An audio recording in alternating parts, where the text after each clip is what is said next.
শুভ সকাল সবাইকে আমন্ত্রণ জানাচ্ছি মেরিল মিল্ক সোপ বার রাঙা সকাল অনুষ্ঠানে। আজ 23 চৈত্র 1424 বাংলা 6 এপ্রিল 2018 শুক্রবার। সুন্দর একটি দিনের প্রত্যাশা নিয়ে আমরা রাঙা সকালের আজকের আয়োজন শুরু করছি।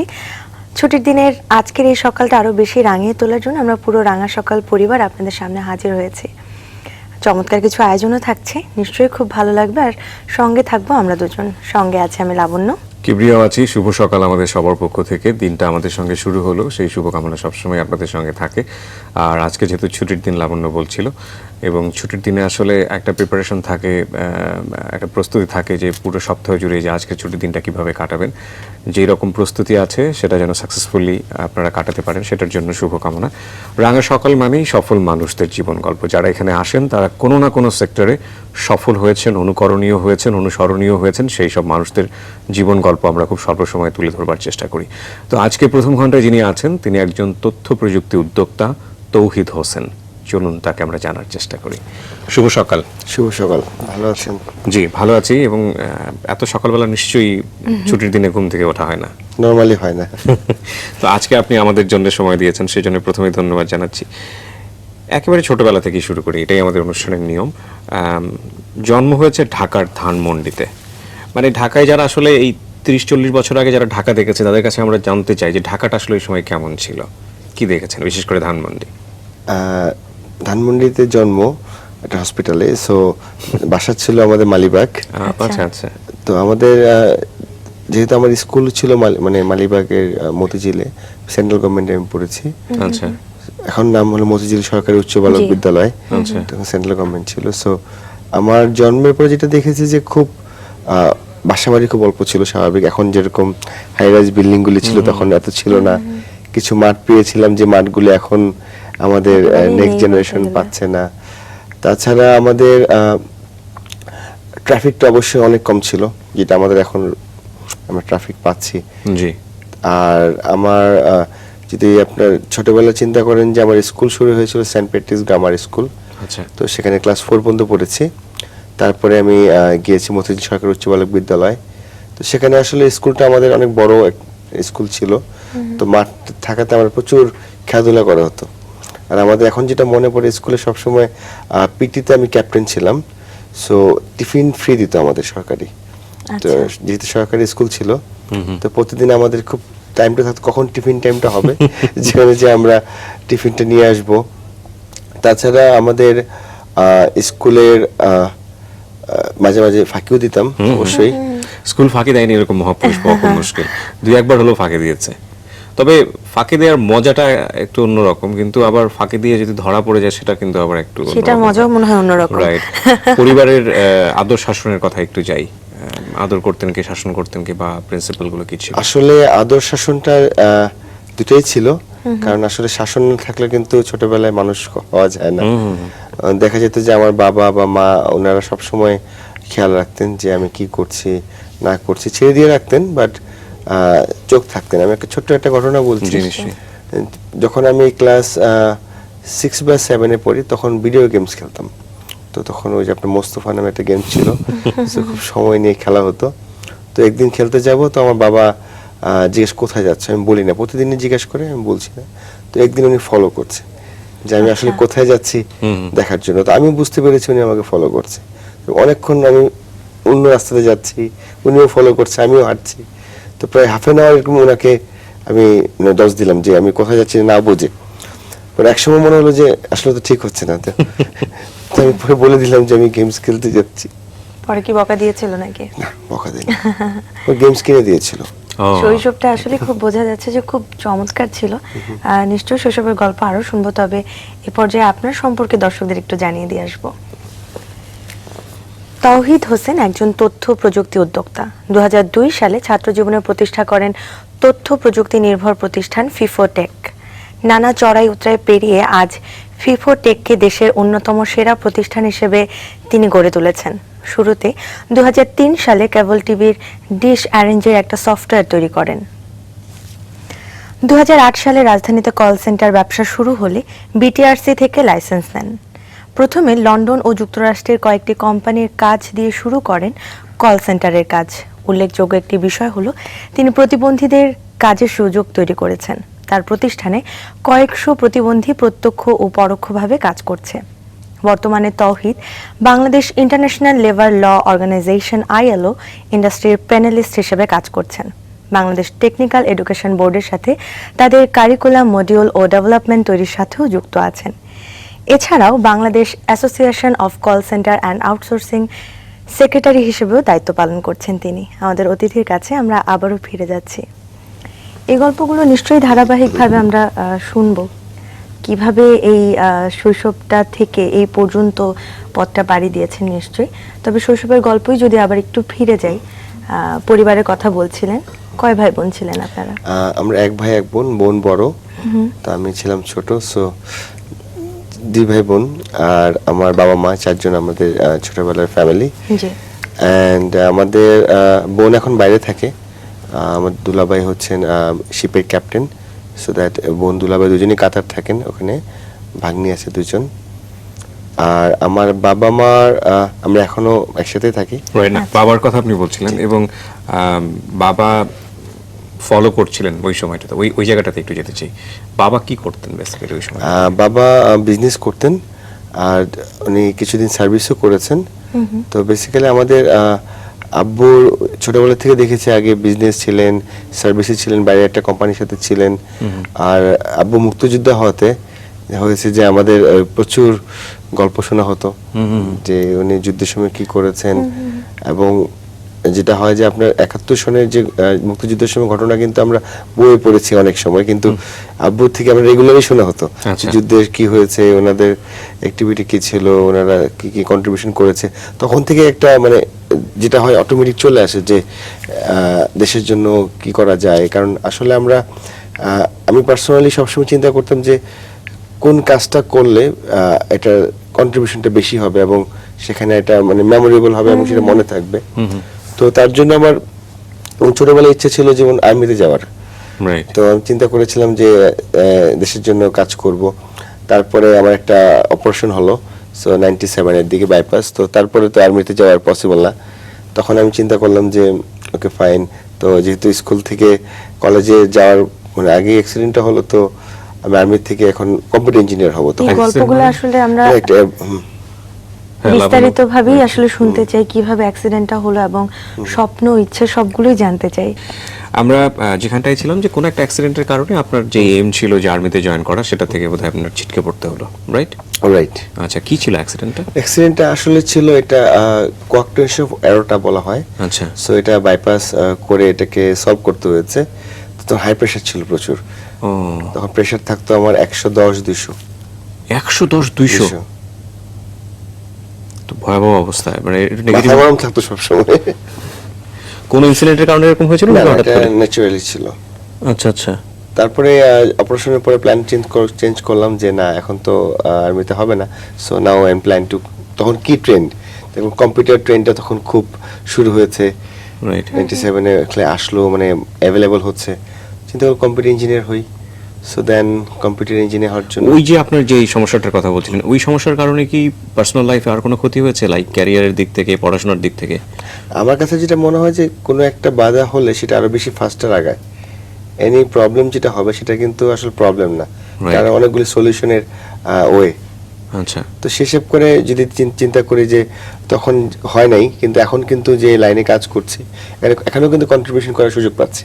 রাইট, এবং সেটা আপনি করেছেনও। কিন্তু এই একটা জায়গায় যেটা আপনার ছোটবেলা থেকে এম ছিল যে আপনি আর্মিতে জয়েন করবেন, অনেক সময় আমরা দেখি এরকম হয় যে একটা মানুষের যখন একটা এম থেকে সরে আসে, সে কিন্তু ডিরেইলড হয়ে যায় ওই জায়গাটা থেকে। শুধু ওই জায়গাটা থেকে না, পার্সোনাল লাইফেও অনেক ধরনের ফ্রাস্ট্রেশন এসে ভোগে, উল্টাপাল্টা রাস্তায় চলে যায়। আপনার ক্ষেত্রে সেটা হয়নি। এই ক্ষেত্রে আপনার সাজেশনটা আসলে কি? এই ক্ষেত্রে আমার যেটা আমার পার্সোনালি মনে হয় যে কনফিডেন্স, নিজের উপর যদি কনফিডেন্স থাকে যে আমি করব বা পারবো, তাহলে কিন্তু করা সম্ভব হয়। আর আসলে কোনো কিছুই অসম্ভব না যদি আমরা প্রপারলি চিন্তা করি যে আমাদের আমি যদি আমার গোলটা জানি যে আমি কোথায় যেতে যাচ্ছি, হয়তো বা ওয়েটা ডিফারেন্ট হতে পারে, বাট গোলে কিন্তু আমি পৌঁছাবোই।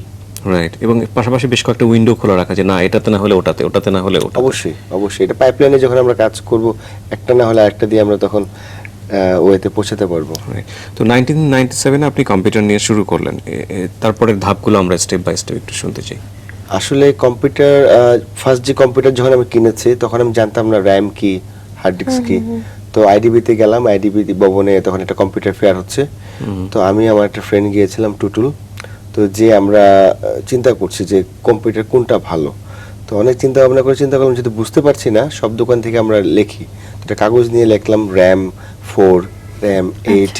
সো নিয়ে একটা সাইড কর্নারে গেলাম দুজন অ্যানালাইসিস করার জন্য আসলে হার্ড ডিস্ক মানে কি। হার্ড ডিস্ক মানে হলো 2 জিবি 4 জিবি এরকম ছিল, 512 এমবিপিএস ছিল হার্ড ডিস্ক। হার্ড ডিস্ক চিন্তাই করা যায় না এখনকার জায়গা থেকে। তো আমরা সবকিছু দেখে পরে চিন্তা করলাম সবগুলো বেশি বেশি কিনবো, যেটা যে আমার নামটা আছে সে নামের সর্বোচ্চ যে ফিগারটা পাচ্ছি সেটা আমরা কিনবো। আচ্ছা। সেরকম করে একটা কম্পিউটার নিয়ে বাসায় আসলাম, সেটা হলো কম্পিউটারের শুরু হাতে খড়ি।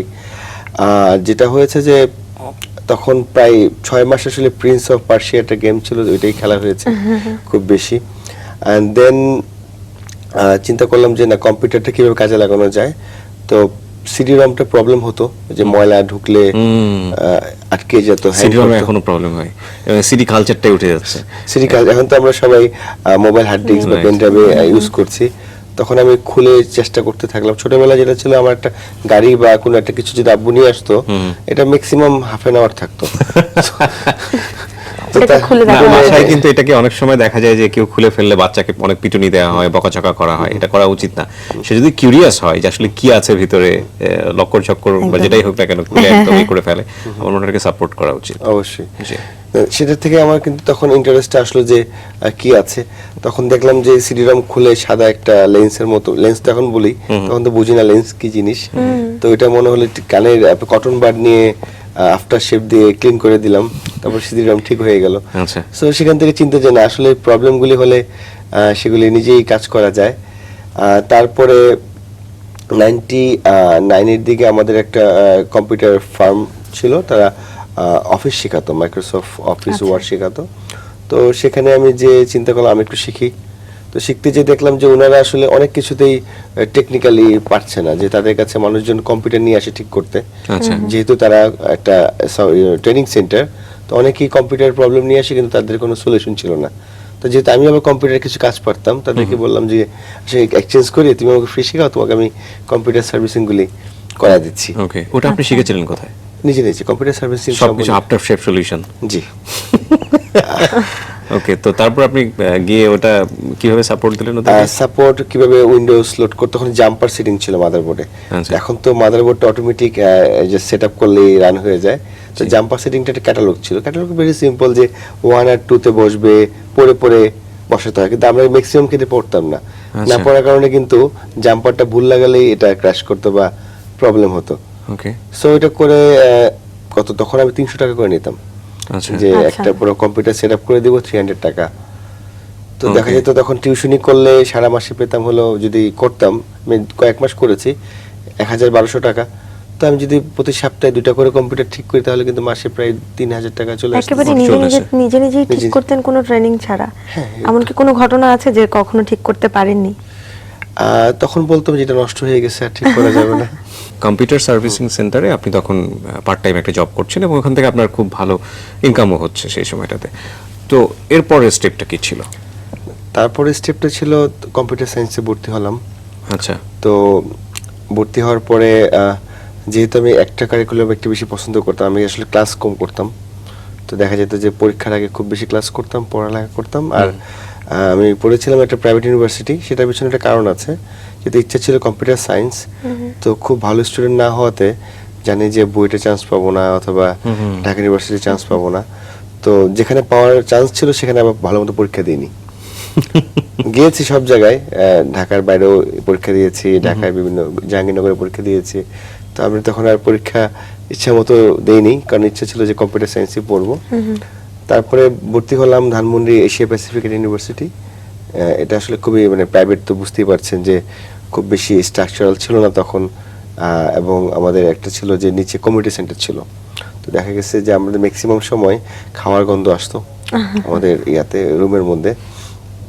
আর আমাদের যেহেতু বাসা ছিল আমার মালিবাগে, তো একটা ডিস্টেন্স, বেশি ভালো একটা ডিস্টেন্স ছিল। তো প্রায়ই দেখা যেত যে আমাদের বিভিন্ন ফ্রেন্ডদের যারা মেসে থাকে তাদের সাথে থেকে যাওয়া হতো, যে রাত্রে হয়ে গেছে লেখাপড়া করবো, তো এটাকে এক্সকিউজ।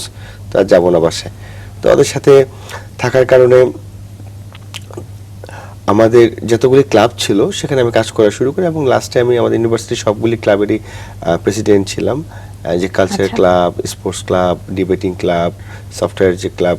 তো এই ক্লাবিং করাতে এক্সট্রা কারিকুলাম অ্যাক্টিভিটি প্রচুর সময় দেওয়া হতো, যে কোথাও বন্যা হয়েছে এবার, তো বন্যার জন্য ত্রাণ Social উঠাও, work. সোশ্যাল ওয়ার্ক করা, ব্লাড ডোনেশন প্রোগ্রাম হচ্ছে সেখানে অ্যাক্টিভেশনের কাজ করো। তো ওই কাজগুলি করে যেটা বুঝতে পেরেছি তখন যে করে, যে এটা আসলে কোনো কাজে কিন্তু এক্সপিরিয়েন্স, প্রতিটা কাজে কিন্তু লাইফে কাজে লাগে, কোনো না কোনো সময় একদমই তাই। কাজে লাগবেই একটা Right, সময় এসে। right. তো তখনকার যে কাজগুলি করাতে প্রচুর মানুষের সাথে পরিচয় হতো, প্রতিদিনই কারো না কারোর সাথে পরিচয় হতো। সো রিলেশনশিপটা কিন্তু অল্প সময়ের মধ্যে একটা রিলেশনশিপ করে নেওয়ার, যে একটা মানুষের সাথে কথা বলে তার সাথে কাজ করার জন্য, বা একটা রিলেশনশিপ, মানে আমি যেটা বিশ্বাস করি সবসময়, যে কারোর সাথে খারাপ বিহেভ না করলে তাহলে আমার রিলেশনটা ভালো থাকবে। True. সো সেটা আমার সাথে পজিটিভ হোক আর নেগেটিভ Negative হোক, হোক। কিন্তু আমার পজিটিভ থাকলে কিন্তু অটোমেটিক্যালি এটা আমার ইম্প্যাক্টটা ফিউচারে আসবে আমার। তো যখন কম্পিউটার সায়েন্সে পড়ালেখা শুরু করি তখন মাথায় আসলো যে আমি বিজনেস করব, যেহেতু টুকটাক করছিলাম আগে, নিজে ফ্রিল্যান্সিং কাজ করছিলাম, কম্পিউটার ঠিক করতাম। এটা আবার ইউনিভার্সিটি এসে খুব বড় আকারে হয়ে গেল, সবাই জানতো যে আমি এগুলো ঠিক করতে পারি। আচ্ছা, আমি একটু জাস্ট ইন্টারাপ্ট করছি, যে কম্পিউটার সায়েন্স আপনি যে সাবজেক্টটা নিয়ে পড়াশোনা করলেন, ওই সময়টাতে কি আপনি ফিউচারটা দেখতে পেয়েছিলেন যে এই জায়গাটা বাংলাদেশে একেবারেই নতুন, এটা ভবিষ্যতে অনেক বড় একটা জায়গায় যাবে এবং এটার কোনো অল্টারনেটিভ থাকবে না, তখন ক্যারিয়ারটা অনেক বেশি বুস্টেড হবে বা কিছু একটা? আসলে তখন একটু রং দেখেছিলাম, তখন আমি দেখেছিলাম আমি সফটওয়্যার ইঞ্জিনিয়ার হব, প্রোগ্রামিং করব। তো প্রোগ্রামিং করতে যেয়ে দেখলাম আসলে এখানে প্রচুর ধৈর্যের ব্যাপার আছে।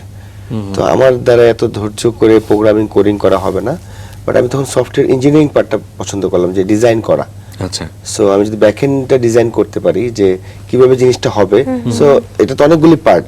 সফটওয়্যার, যদি একটা সফটওয়্যার চিন্তা করি আমরা, কেউ এটা ডিজাইন করে দিচ্ছে, কেউ কোড করছে, কেউ টেস্টিং করছে, কেউ ইউজার ইউজ করছে। তো তখনই মনে হলো যে না, আমি ব্যাকএন্ডের কাজটাতে ভালো করবো, প্ল্যানিং এ কিভাবে তৈরি করা উচিত, স্ট্রাকচারটা কি হবে। জি। তো সেখানে সময় দেওয়া শুরু করলাম, করে চিন্তা করলাম আমরা 4টা ফ্রেন্ড একসাথে, আমাদের একই ক্লাসে পড়তাম, আমি, রেদওয়ান, রাজীব আর জাহিদ। জাহিদ ছিল আমাদের সিজিপিএ 4, সো সবচেয়ে ভালো গুড বয় এবং ভালো স্টুডেন্ট, তাকে রাখা হলো একদম ভালো স্টুডেন্ট হিসেবে। রাজীব একটু মাসলম্যান টাইপের, সো সে ছিল এটা। রেদওয়ান ছিল হার্ডওয়্যারে খুব ভালো করতো, সার্কিট বানাতো। ও প্রথমে একটা রোবট বানিয়েছিল বাংলা মানব 2001 সালে। বাহ। তো এটা আবার ফার্স্ট প্রাইজও পেয়েছিল নর্থ সাউথে এটা পুরস্কারে। তো তার কারণে আমাদের কম্বিনেশন, আমি মার্কেটিং এর লোক হিসেবে তখন টিম। তো 4 জন মিলে আমরা ওই প্ল্যান করলাম কি করা যায়। তো এটা খুব মানে ইন্টারেস্টিং ছিল যে আমরা ক্লাসের পরে প্রায় 15-20 দিন রেকি করলাম যে কোন জায়গায় আমরা একটা অফিস নিব। তো আসলে অফিস মানে তো অনেক টাকা, যেটা আসলে আমাদের কাছে পার ডে তখন খরচ করতাম 100 টাকা বা 200 টাকা বা 50 টাকা খরচ করতাম। তো অফিসে গিয়ে দেখলাম ভাড়া চাই 8,000, 10,000, 12,000 টাকা ভাড়া যাচ্ছে। তো এটা আসলে কি করা যায়, তখন আমরা 4 জন মিলে আমরা ওই 6 মাসের একটা প্ল্যানিং নিয়ে 80,000 টাকার মতো একটা ফান্ড করলাম। আচ্ছা, সো আমরা তার মধ্যে বাসা থেকে কিছু সাপোর্ট আব্বু দিয়েছে, 10,000 টাকা না 12,000 টাকা দিয়েছিল। তারপরে আমরা কিছু সেভ করেছিলাম। তো করে আমরা 80,000 টাকা একটা সাথে করলাম, করার পরে মোহাম্মদপুরে একটা অফিস পেলাম। আমার এখনো মনে আছে যে আমরা প্রায় একদিন 4-5 ঘন্টা হেঁটে হেঁটে মোহাম্মদপুর আসাদ এভিনিউতে যেয়ে দেখলাম যে 2 তলা একটা বাড়ি, একটা বারান্দা দেখা যাবে যেটা বাইরে। তো দেখলাম টু লেট, তো যে দেখলাম একটা সিঙ্গেল রুম, একটা বারান্দা। তো আমাদের খুব পছন্দ হলো যে একটা রুম হবে, বারান্দায় এসে আড্ডা মারা যাবে। তো যে কথা সেই কাজ, বাড়িওয়ালার সাথে কথা বললাম। তো অনেকে কিসের ব্যবসা করবেন, যে কম্পিউটার ব্যবসা করব। তো ওনারা ভাবছিল কম্পিউটার বিক্রি করবো, পার্টস। আসলে আমরা পার্টস বিক্রি করছি না। তো অফিসটা নিলাম। তো অফিসটা ডেকোরেশনটা করাটা আসলে আমার এখনো মনে পড়ে, আমার ছবিগুলো এখনো আছে, যে আমরা ওই সবাই দেখা গেছে স্যান্ডো গেঞ্জি পরে, জিন্সের প্যান্ট পরে পুরো অফিসকে রং করেছি নিজেরা কারেন্টের কাজগুলি করেছি। ইভেন মানে মজার ব্যাপার হলো যে বোর্ড যেটা পার্টিশন, এই রুমটাকে আমরা পার্টিশন দিয়েছিলাম। আচ্ছা। কারণ আমরা অফিসে যে দেখতাম যে একটা ম্যানেজমেন্ট রুম থাকতো, একটা টিম রুম থাকতো, তো ম্যানেজমেন্ট রুমটা আলাদা করতে হবে। তো আমরা পার্টিশনে দেখলাম অনেক টাকা লাগে, তখন আমরা কাঠের মানে বোর্ড স্ট্রাকচার বানিয়ে, কাপড় আছে না পর্দার, জি। পর্দার কাপড় দিয়ে এটাকে আমরা ফ্রেম বানিয়েছিলাম। ওকে, আচ্ছা। তো ফ্রেমটা করে 2টা রুমকে আমরা আলাদা ডিভাইড করে আলাদা আলাদা করেছিলাম। করেছিলাম। তারপর টেবিল যখন এক একটা কিনে নিয়ে আসছি বা চেয়ার, মনে হয়েছে যে লাইক আমরা ঈদের সময় শপিং করলে যেরকম খুশি লাগে সেভাবে আমরা নিয়ে কত সালের গল্প এটা? 2002। 2002। আচ্ছা, তারপর? তারপরে আমরা নিয়ে এসে শুরু করলাম ক্লাসের পরে। সেটা আমাদের একটা বড় একটা বেনিফিট ছিল। এখন বুঝি তখন আমরা কি হয়েছে, ক্লাসের পর পরে অফিস, সবাই আমরা এই চারজনের সাথে সাথে কিন্তু অফিস ইউনিভার্সিটির আরো অনেক ফ্রেন্ড আসা শুরু করলো অফিসে। যে মানে আমার ডাকনাম জুরেক্স, তো ওর অফিসে যাই, যে দেখি কি করছে। তো তখন একটা বেশি ভালো আড্ডা হচ্ছিল, এবং মজার ব্যাপার ছিল যে আমাদের যারা সিনিয়র বড় ভাইরা ছিল, তো ওনারা আসতো। তো ওনারা যখন আসতো বলতো তো আমরা জব করবো, তো সিভি জমা দিব, তুমি এক্সপিরিয়েন্স লেটার দাও। তো আমি একটা এক্সপিরিয়েন্স লেটার একজনকে দিলাম, সে জব পেয়ে গেছে, যে সেখানে জব করতো। তখন দেখলাম যে না, তাহলে একটা কাজ করলে তো সে কাজের সাথে ওনারা জবের একটা কর্মসংস্থান হচ্ছে। আর বাংলাদেশে তো ম্যাক্সিমাম ক্ষেত্রে জবের ক্ষেত্রে এক্সপিরিয়েন্সটাকে মানুষ খুঁজে বেশি। তো 2002 এর লাস্টের দিকে আমরা কি ডেভেলপ করবো চিন্তা করতে করতে আমরা চিন্তা করলাম যে আমরা ডিজিটাল লাইনের যে সফটওয়্যারটা আমরা ইউজ করি নরমালি, এখন তো কেবল যখন যায় নিচে অ্যাডভার্টাইজমেন্টের জন্য নামগুলি যায় বা অ্যাড যায়, তো এটা তখন বাইরে থেকে আসতো, ইন্ডিয়া থেকে আসতো, ইম্পোর্ট করতো, কেবল অপারেটররা কিনতো। তো আমরা ওদের সাথে কথা বলে আমরা ডেভেলপ করে দিই, আপনারা কিনবেন কিনা। তো ওনারা ঢাকা কেবল যে ছিল তখন বললো যে আমরা তো 5 লাখ টাকা দিয়ে কিনেছি, যদি আপনারা কমে দিতে পারেন আমরা অবশ্যই কিনবো। তো আমরা প্রায় 3 মাসের মধ্যে আমরা সিস্টেমটা ডেভেলপ করলাম। করার পরে আমরা নিয়ে গেলাম, তো আমরা 1 লাখ টাকা বিক্রি করলাম ফার্স্ট সেটটা। এবং আপনাদের প্রফিট থাকলো সেখানে? জি, যেহেতু আমাদের আসলে খরচ ছিল সব মিলিয়ে মাসে 8 থেকে 9 হাজার টাকা অফিসের পিছনে, বাকিটা তো আমরা সব ভলান্টিয়ারি ওয়ার্ক। তো প্রথম 5-6 মাসের মধ্যে আমাদের প্রায় 20টা সফটওয়্যার সেল হলো। দর্শক চলুন দেখে নেই আজ কার কার জন্মদিন।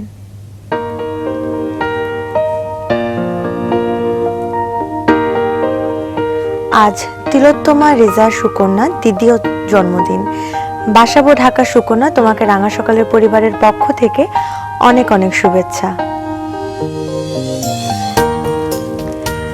আজ আফিফার 7ম জন্মদিন। হাকিমপুর দিনাজপুরের আফিফা, তোমাকেও রাঙা সকালের পরিবারের পক্ষ থেকে অনেক অনেক শুভেচ্ছা। মেরিল মিল্ক সোপ বার রাঙা সকাল অনুষ্ঠানে 2 থেকে 7 বছরের শিশুদেরকে জন্মদিনের শুভেচ্ছা জানানো হয়। আগ্রহী অভিভাবকগণ জন্মদিনের 7 দিন আগে শিশুর ছবি, নাম, যোগাযোগের ঠিকানা, জন্ম সনদের অনুলিপি ও ফোন নাম্বার পাঠিয়ে দিন এই ঠিকানায়। প্রযোজক রাঙা সকাল, মাছরাঙা টেলিভিশন, 2 বীরুত্তম জিয়াউর রহমান রোড, বনানী, ঢাকা 1213। এছাড়া ইমেল করতে পারেন RANGASHOKAL rangasakal@mazranga.tv এই ঠিকানায়। দর্শক সঙ্গে আছেন তথ্য প্রযুক্তি উদ্যোক্তা তৌহিদ হোসেন, তার কাছে আমরা আবারও ফিরে যাচ্ছি। আমরা সফটওয়্যারগুলো নিয়ে কথা বলছিলাম, ওখান থেকেই ফিরবো। আসলে তখন যেটা বলছিলাম যে সফটওয়্যার ডেভেলপ হলো, বিক্রি হলো, আসলে আমরা তখন কি করেছিলাম, একটা প্রোডাক্ট ডেভেলপ করেছিলাম, প্রোডাক্টটা সেল হয়েছিল, বাট আমাদের কারোর কিন্তু তখন এক্সপিরিয়েন্স ছিল না, অ্যাডমিনিস্ট্রেটিভ নলেজ ছিল না, রাইট, আমাদের ফাইন্যান্স নলেজ ছিল না, অ্যাকাউন্টিং নলেজ ছিল না, সেলস ছিল না, মার্কেটিং করেছি। তো আলটিমেটলি কি হয়েছে যে 1 বছরের মধ্যে সব টাকা শেষ, কারণ তখন যেহেতু অনেক টাকা ইনকাম করতাম, তো ইউনিভার্সিটি গেলে সব বিল আমি দিব, সব আমরা দিব, কোথাও টাকা লাগলে টাকা দিব, অল্প কিছুদিন, বেশি না, 1 বছরের মধ্যে কিন্তু সব টাকা শেষ হয়ে গেল।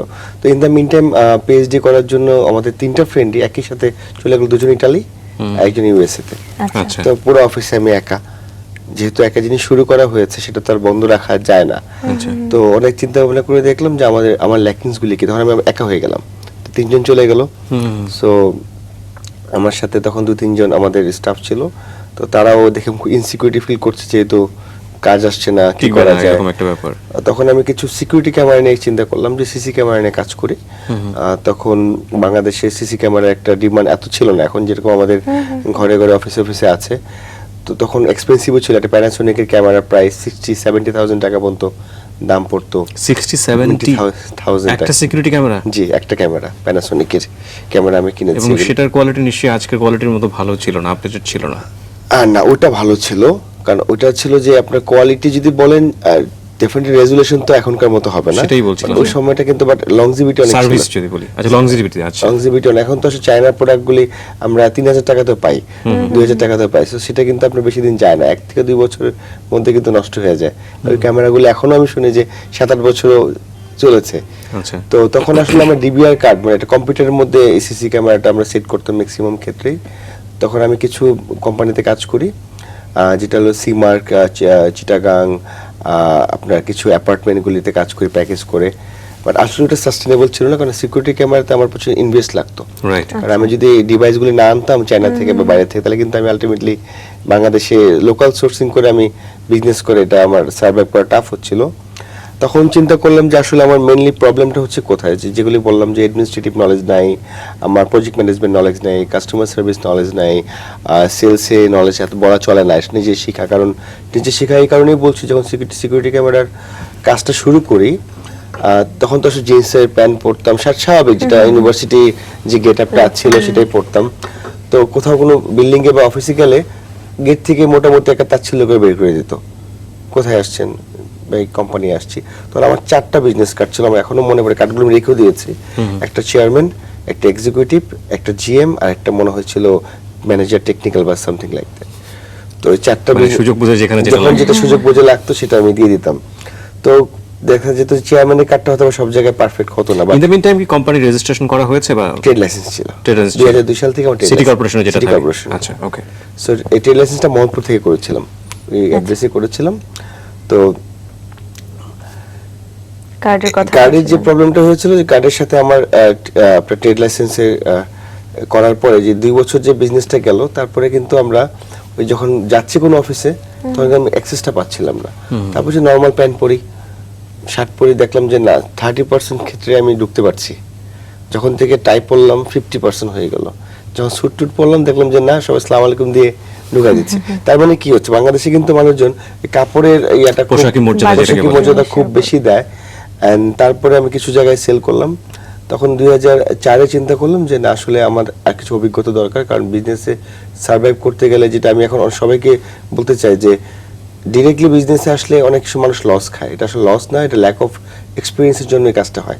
আমি যখন অভিজ্ঞতা কম থাকবে আমি কিন্তু অনেক জায়গাতে বুঝবো না, আর আমার আসলে লস বলি না, আমি এটাকে লার্নিং বলি। লার্নিং থেকে বা সেই এক্সপিরিয়েন্স থেকে আগানোর জন্য দেন আমি কিছু মাল্টিনেশনাল কোম্পানিতে কাজ করি প্যারালালি, আমার অফিস প্লাস জব।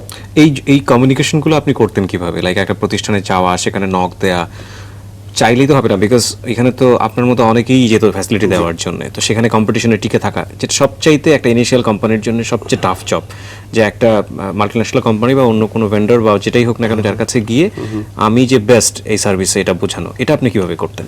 আসলে তখন যেহেতু সার্ভিস ইন্ডাস্ট্রিতে আমি চলে আসলাম, যে লাইক আপনার সিসি ক্যামেরা দিচ্ছি, তারা ক্লায়েন্টরা ফোন করতো যে আমাদের ক্যামেরা প্রবলেম হয়েছে বা লেন্সে গোলা হয়ে গেছে, দেখা যেত না। তখন আমি রিকোয়ারমেন্টটা যেটা দেখলাম যে কাদের লাগবে, প্রথম মাল্টিনেশনাল কোম্পানি সিঙ্গাপুর এয়ারলাইন্সে আমি করলাম তখন। তারপর সেঞ্চুরি মার্কেটে, যে চিন্তা করলাম যে মার্কেটগুলোতে তো থাকা উচিত। সো স্ট্র্যাটেজি থেকে মার্কেটগুলোকে আমি টার্গেট করলাম, মার্কেটে যেতাম। প্রতিটা মার্কেটেই দোকান মালিক সমিতির একজন হেড থাকে বা প্রেসিডেন্ট থাকে, কনভিন্স করতে হতো। আর অ্যাপার্টমেন্টগুলিতে একজন সভাপতি থাকে, তাকে যে কনভিন্স করতে হতো, একজন ট্রেজারার থাকে, তাকে যে কনভিন্স করতে হতো। এই কনভিন্সিং এর মধ্যে কিন্তু তখন স্ট্র্যাটেজি বেরিয়ে আসতো। আর আমরা তখন যে প্রপোজালটা করেছিলাম, প্রপোজালগুলি অনেকগুলি স্টেপে করা, মানে প্রপোজাল আমার মনে হয় যে 8-10টা ভার্সন হয়ে গিয়েছিল। প্রথমে একটা খসড়া কিভাবে করতে হবে, এবং তখন যে 2 বছরের যে গ্যাপটা ছিল, যে ফাইন্যান্সিয়াল যে গ্যাপটা, তখন আমি চাকরিতে ঢুকলাম। 3টা কোম্পানিতে চাকরি করি, তার মধ্যে একটা গ্রামীণ ফোন, একটা বাংলা লিংক, আর একটা হলো নূর বাংলা নামে একটা। এই সময় কি আপনার বিজনেসটা অফ ছিল? নো, আমি প্রায় 2টা করেছি। ওকে। সো দেখা গিয়েছে যে যেহেতু টেলকোতে ছিলাম, তো 8 to 10 আওয়ার্স থাকতাম, তারপর বাকি সময়টা চলে আসতাম হলো নিজের কোম্পানিতে। পারমিট করতো ওরা?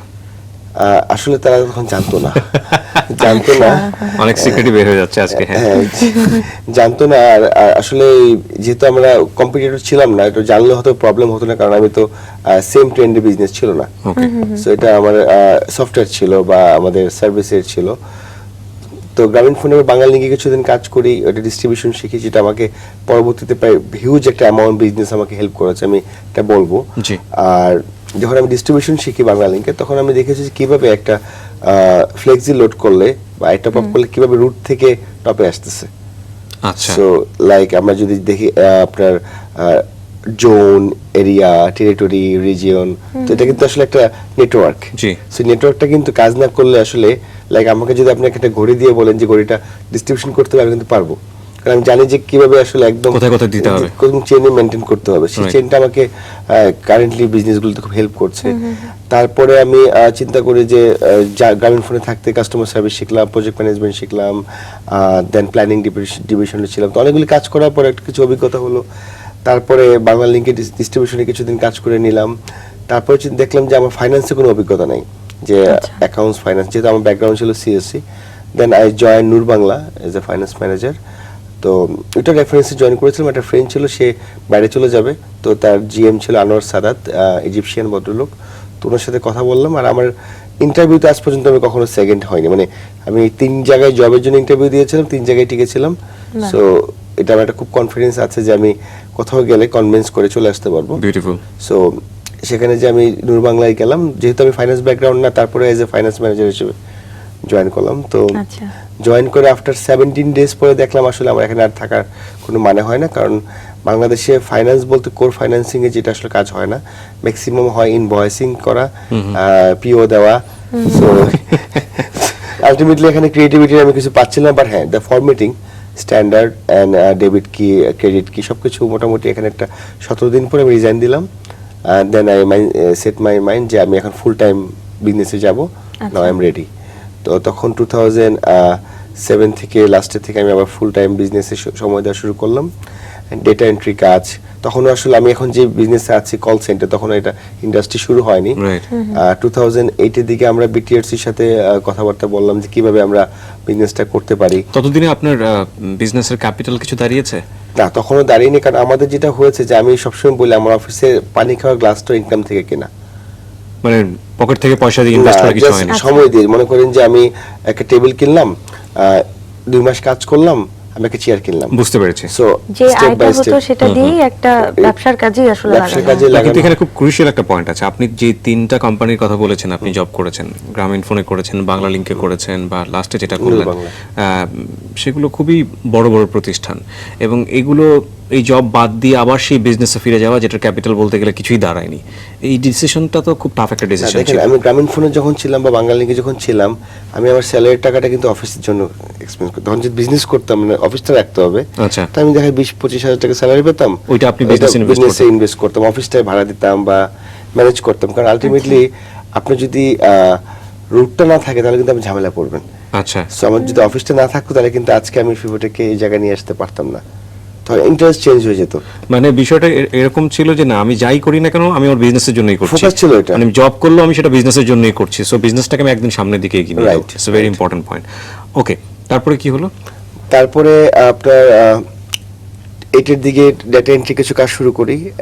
তারপর 9 এ কল সেন্টারের যখন লাইসেন্স দেওয়া শুরু হয়, তখন আমি A2Z BPO নামে একটা কোম্পানির সাথে আমি পার্টনারশিপে যাই, কারণ এই কোম্পানিটা অলরেডি সেট আপ করেছিল কল সেন্টারের জন্য। যেহেতু আমার পার্টনার ইনভেস্টমেন্ট ছিল না খুব বেশি, তখন ফিফোট একটা লাইসেন্স ছিল, তো তাদের সাথে আমি 25% রেশিওতে আমি শেয়ারে যাই যে আমরা কার সাথে কাজ করব এজ এ ওয়ার্কিং পার্টনার হিসেবে। তো 1 বছর বেশি সময় কাজ করার পরে দেন এটা আমরা কিছু ইন্টারন্যাশনাল ক্যাম্পেইনের দিকে যাই। ইন্টারন্যাশনাল ক্যাম্পেইন বলতে লন্ডনে কিছু কাজ করি, আমরা মোবাইল ফোন বিক্রি করতাম বাংলাদেশে বসে। বাট আসলে ওই সময়টাতে আমাদের কিছু বেশ লার্নিং হয়েছে। লার্নিং এর মধ্যে একটা ছিল যে আমাদের ম্যাক্সিমাম ক্ষেত্রে আমরা মানে মিডলম্যান ধরে কাজগুলি করতাম।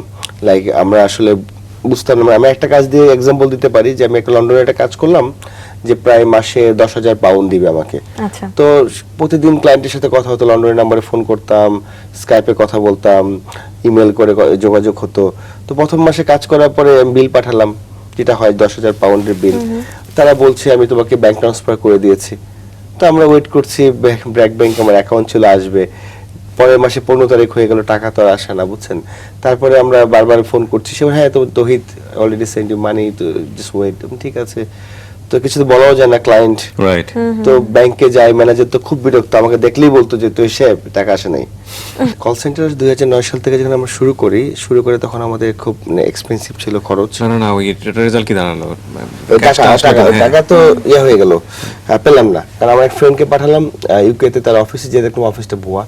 তখন আমরা বুঝলাম যে আসলে বাংলাদেশে বসেই বিভিন্ন দেশের নাম্বার ইউজ করা যায়। মানে বাংলাদেশে বসেই কাজটা করেছে যে কোনো অন্য দেশে হতে পারে, মানে আপনি ইন্টারনেট নাম্বার ইউজ করে পৃথিবীর যে কোনো দেশে বসে যে কোনো দেশের নাম্বার আপনি ইউজ করতে পারবেন। আচ্ছা তো তার আগে বুঝতাম না, এটা লার্নিং ছিল। তো লার্নিং থেকে আমরা একসাথে ইউনাইটেড হলাম, আমরা একটা অ্যাসোসিয়েশন করলাম, Bangladesh association of call centre outsourcing, বাক্য। বাক্যতে আমাদের এখন প্রায় 115 জন মেম্বার আছে এবং সেই বাক্যে আমি সেক্রেটারি জেনারেল হিসেবেও কাজ করছি।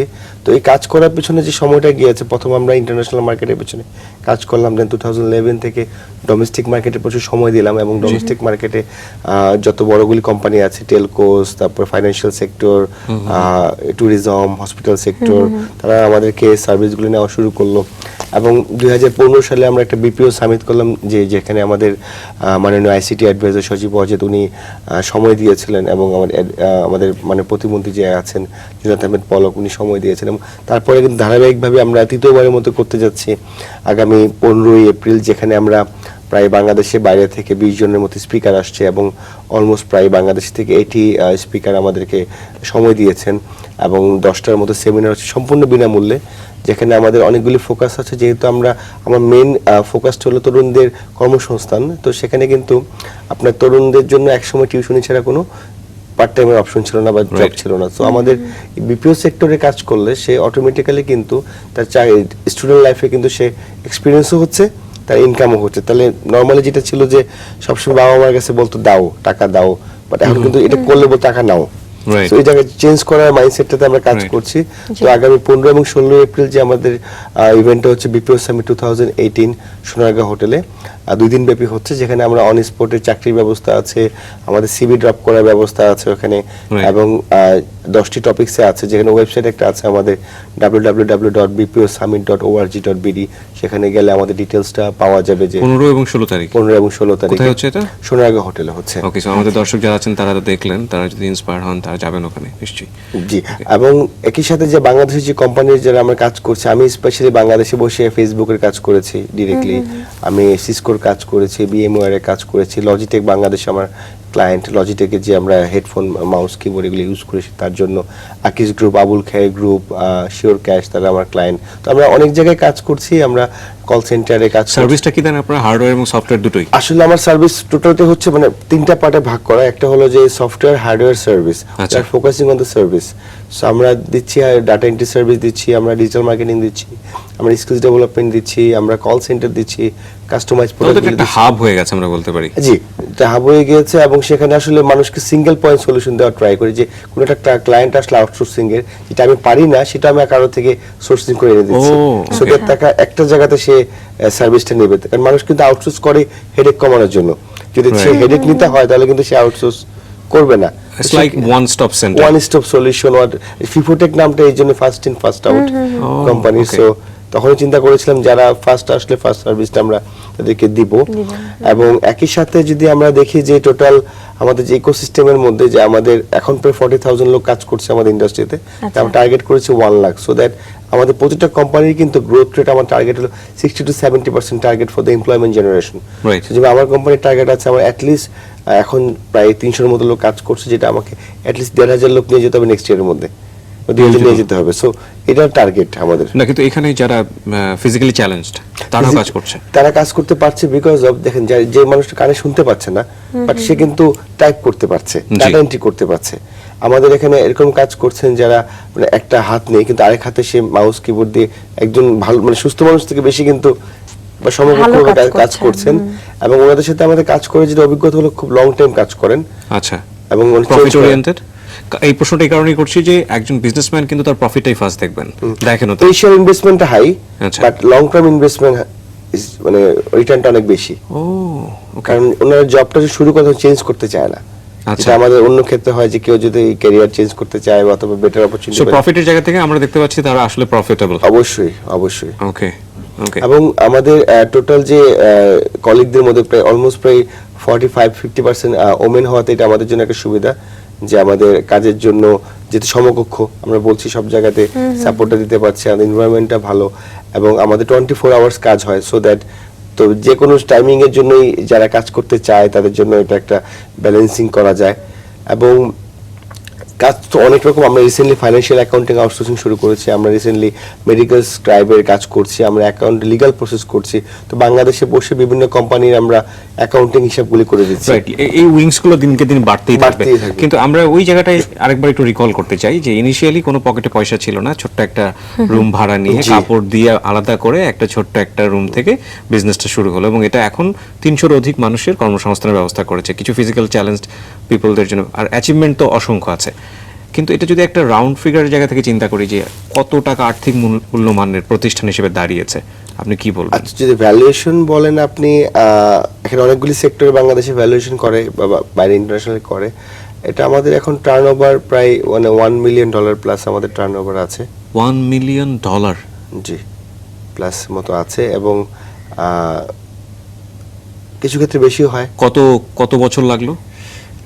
যদি বলেন আসলে গিয়ার আপটা হয়েছে 2008 থেকে, 8 থেকে আচ্ছা 10 ইয়ার্স। তার মধ্যে পিস কিন্তু বলেছিলেন কত সালে? 2012-তে না? 15 বছর 2002 লাগে। আমার লাইসেন্সের বয়স 15 বছর। 15 বছর। আচ্ছা লাইসেন্সের বয়স 15 বছর। 15 বছর এটা একটা $1 মিলিয়ন কোম্পানি।